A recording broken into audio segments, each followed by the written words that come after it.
સાંજ બાદ રાજ્યના અનેક વિસ્તારોમાં ધોધમાર વરસાદ તૂટી પડ્યો અને સૌથી વધુ વરસાદી તીવ્રતા રાજકોટ જિલ્લાના કેટલાક વિસ્તારોમાં જોવા મળી। ગઈકાલે ગોંડલમાં 1 કલાકમાં 4 ઇંચ વરસાદ પડ્યો। ગાજવીજ સાથે શહેર તથા ગ્રામ્ય વિસ્તારમાં વરસાદ પડ્યો। પ્રી મોન્સૂન કામગીરીની પ્રથમ વરસાદે જ પોલ ખોલી શહેરના માર્ગો પર ઘૂંટણડૂબ પાણી ભરાયા હતા તો અનેક નીચાણવાળા વિસ્તારો પાણીમાં ગરકાવ થયા।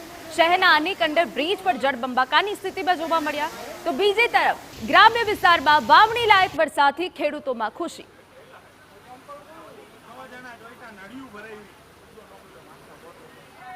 તો જે રીતે હવામાન નિષ્ણાંત હવામાન વિભાગ દ્વારા આગાહી કરવામાં આવી હતી તે પ્રમાણે ગઈકાલ સાંજથી જ રાજ્યના અનેક વિસ્તારોમાં વાતાવરણ બદલાઈ ગયું હતું અને આપને જે દ્રશ્યો બતાવી રહ્યા છે રાજકોટના છે।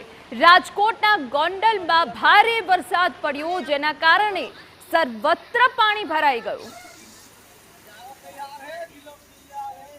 તો રાજકોટ શહેરમાં પણ ગઈકાલે મેઘરાજાની ધમાકેદાર એન્ટ્રી થઈ।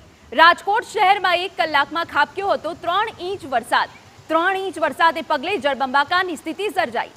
રૈયા રોડ વિસ્તારમાં રસ્તા પર નદીઓ વહેતી હોય તેવા દ્રશ્યો જોવા મળ્યા।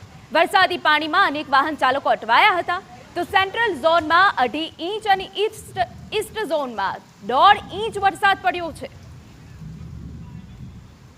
રાજકોટમાં સમી સાંજે વાતાવરણ પલટાતા લોકોએ ગરમીથી રાહત મેળવી પરંતુ વીજળીના ચમકારા અને ધૂળની ડમરીઓ ઉડ્યા બાદ ધોધમાર વરસાદ ખાબક્યો।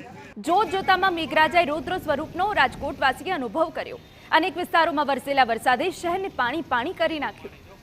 રંગીલા રાજકોટમાં મેઘરાજાએ એવી તો રમઝટ બોલાવી કે ઘડીભરમાં શહેરને પાણીથી તરબોળ કરી નાખ્યું। છેલ્લા કેટલાક દિવસોથી જે રોડ ગરમીથી તપેલા હતા ત્યાં મેઘરાજાના રૌદ્ર સ્વરૂપથી નદીઓ વહેતી હોય તેવા દ્રશ્યો જોવા મળ્યા।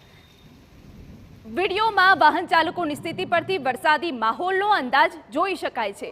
ઘડીભરમાં જ શહેર પાણી થઈ ગયું। માત્ર 1 કલાક વરસેલા વરસાદથી રસ્તાઓ નદીઓમાં ફેરવાઈ ગયા। ટીવી સ્ક્રીન પરના દ્રશ્યો જુઓ।